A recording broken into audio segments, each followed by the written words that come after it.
All right, come on in, folks. Welcome back to another Tennessee Holler Facebook Live here. We're going to be joined by TORREY Harris over in Memphis. How are you, TORREY? Hey, I'm good, man. How are you?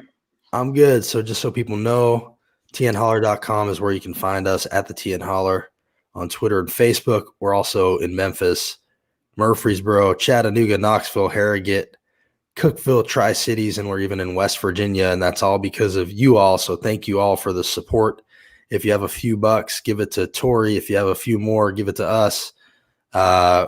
We survive on your small dollar monthly donations, as I know TORREY does too. Absolutely. TORREY, what's the website for them? Yeah, so the website is Torrey Harris, TORREY Harris, HARRIS.com. And when you go to the website, you can hit the donate link. All right. Greatly appreciate it. And TORREY, you're in Memphis. How are things going in Memphis, man? I'm pretty good. The weather's really nice out here. The polls are rolling. We have our poll workers at many of the locations. The lines have been very, very long, but that's okay because everybody is actually staying in the lines. Obviously, it kind of dies down in the evening times after 5:30, around 6. And our polls are actually open a lot longer than what they typically would be open. As to where they used to be open till 7, they are now open till 8. So anyone who wants to get out and go vote, definitely go do it. Meet me there. I'll go vote. I'll stand outside and wait on you to go in and cast your vote and come back out. So, yeah. I want to ask you about the campaign, but first, while we're talking about this, I think you probably saw that they just had an incident where a Memphis poll worker was fired for turning away voters for wearing BLM and I Can't Breathe paraphernalia, T-shirts, hats. What did you think about that? Yeah, it's so weird because over at other polling locations, we had actual groups coming up that actually had those shirts on as well, and no one turned them away. And so for someone to turn an individual away for the shirt that they had on, and it didn't have anything to deal with a actual candidate, Right. wasn't connected to anybody's race. And so ultimately, I think the decision to actually remove them from that polling location was the best decision. We can't hold people back from voting because you don't like a shirt that they have on. That sounds about right to me. I'm glad that that was handled. I know Rep. Parkinson was on it. Rep. Parkinson is one of the people that you would be serving in the legislature with. Another one that you're running against, and I want to talk about him. First, let's talk about the positives. What are people focused on? What's your race been about in your mind? Yeah, for us, it's all about our district finally having the ability and having somebody who's actually going to communicate with them, who's going to represent them to the best of their abilities, and who's going to be available. So accessibility is very important, and I think they have enjoyed knowing that they have somebody on the ballot who is going to not only just come knock on their doors or make their phone calls, but also be there and available for them throughout the year when they need issues resolved or when they need somebody to speak with. Right. Accessibility, which the guy that you're running against has not really been accessible. I've had a few run-ins with him, which we'll get to in a minute. But just to stay on you for a second, one thing that is very notable and noteworthy about your campaign is you're running as an out gay man in Tennessee. How has that been? It hasn't affected my race anyway. So I think it's just part of who I am as a person. I think what we want to see in any of our representatives is decency, somebody who is a decent person who believes in supporting issues that the people care about. And that has nothing to do with age, sexual orientation, or gender. It's really just about what actually people want to see happen in their communities, how we can better the lives of people that we want to represent.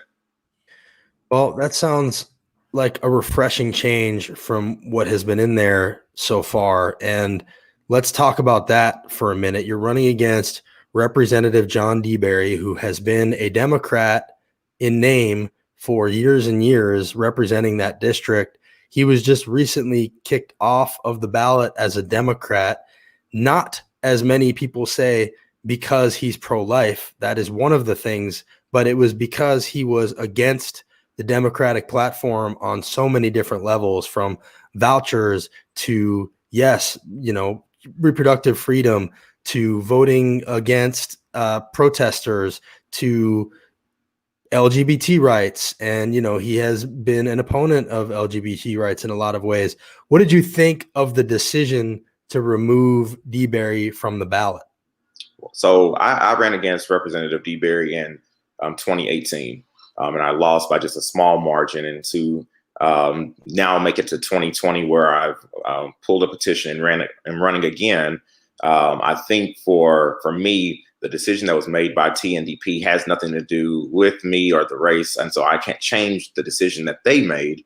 Although I do support the decisions made by elected officials when needed. They're elected by the same body of people who put representatives in office, and so they have a platform and an ability to investigate and look into cases and issues that are brought forward to them. And so, of course, they made that decision, and I'm still running against Representative John Deberry at this point. And so we're just going to keep on running. All right, that's a very political answer.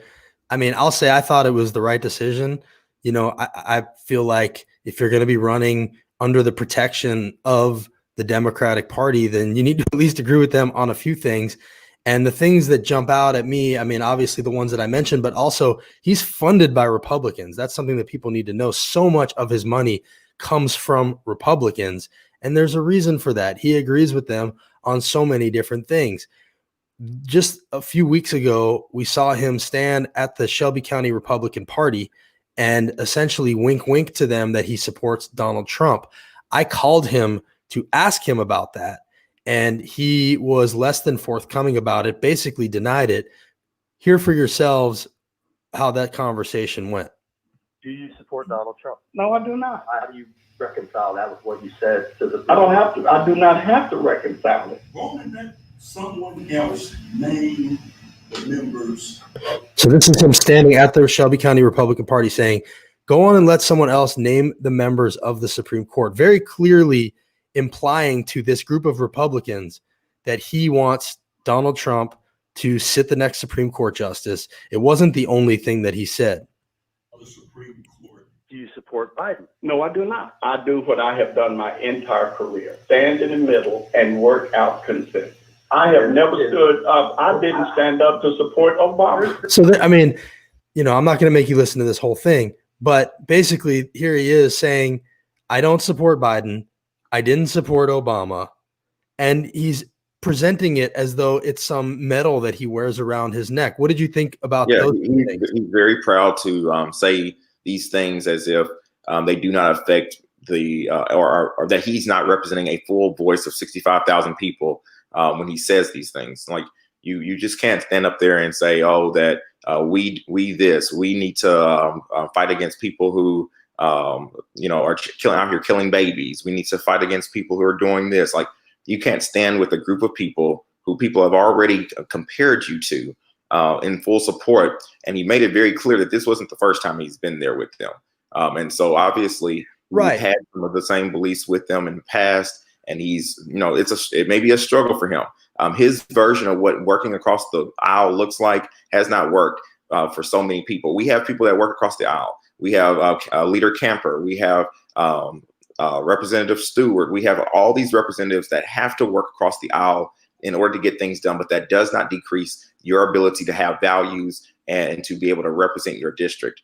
So I hate the excuse that he uses for that, and why he chooses to advocate in favor of the Republicans and so often, and especially with looking back at his bills and whatnot. Most of them have not been bills that truly affect District 90. Most of them have been bills that only affect himself and help push further the platform of the majority in the state of Tennessee, which is the Republicans at this point. And there's just no way that we can keep moving forward in this direction. We have 26 Democratic representatives in the House out of the 99, and only 25 of them are working towards improving the lives of others in the state of Tennessee. And so we have to be mindful and make sure that we have everybody on board, that every Democrat that is elected is on board and making sure that we can break the supermajority at some point. And we can't do it if we have one person who is just laying by the wayside. Right. Like, working across the aisle doesn't mean abandoning your principles and being a pawn for the other party. Those are two very different things. And again, there is a reason that Deberry is funded entirely by Republicans. he adopts their positions. There's a reason they love him so much. There's a reason they're running ads for him and against you. I see Brandon Thomas saying, go Tory. Brandon Thomas is another out gay man running for House in Tennessee, in Murfreesboro. You guys are historic candidates, and people need to know that. And so I appreciate Brandon checking in and watching. But, you know, I completely agree. And then for him to say, he told me he had never been there before, but like you said, he makes it clear that he had been there standing with the Republicans before. And he also says he doesn't support Trump, but here he is with Trump. I think this was not that long ago, but here he was sitting with Trump, talking to him about his voucher program. Second job, I put her in a private school and we paid tuition because he's sitting there with Trump talking about vouchers. And I know that he has supported vouchers, and I'm not going to make you watch that whole thing. But again, like, we all know what Trump's about.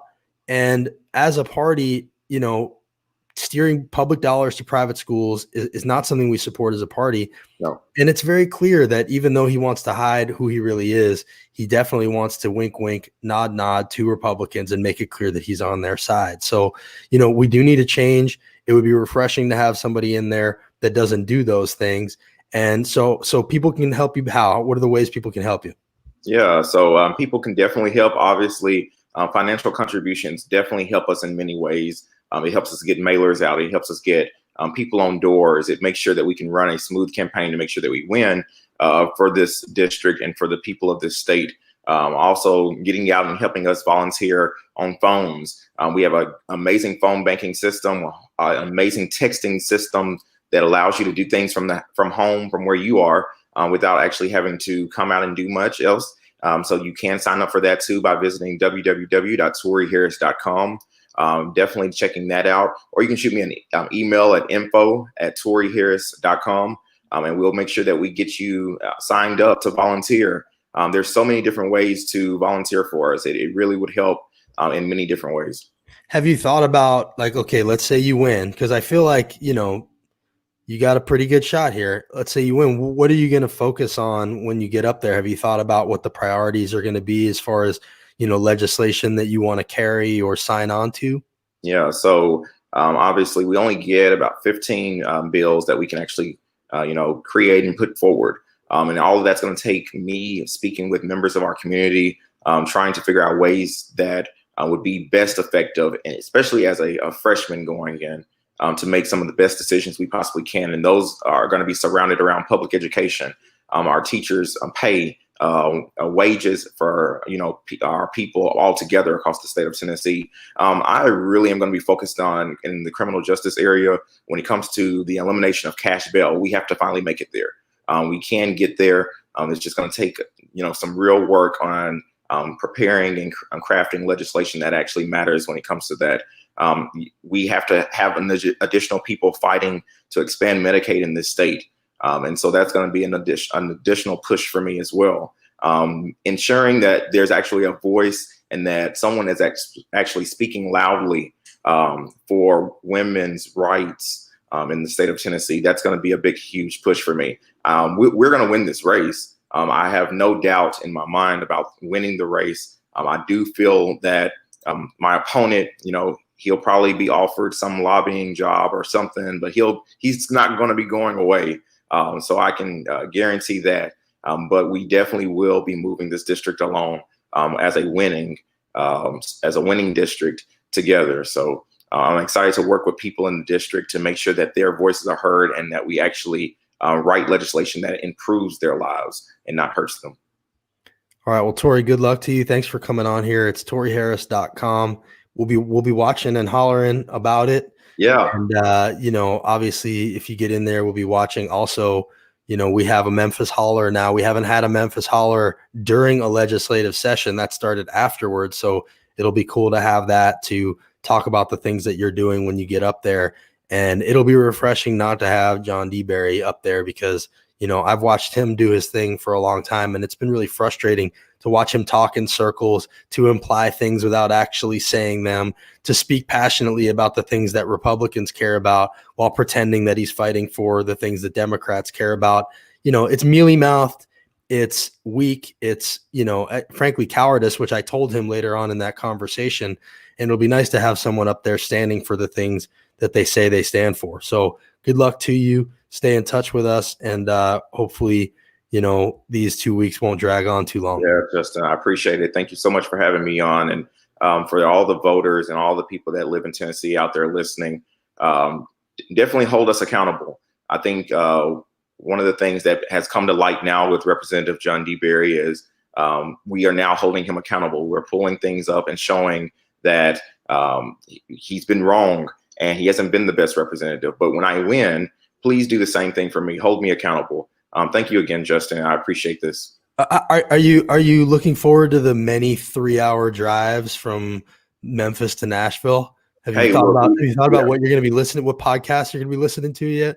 So I'm going to be definitely checking out Tennessee Holler on a regular basis. That's right. So that's the goal. So anybody else, make sure you're hitting the like button and following and donating a couple dollars at Tennessee Holler too.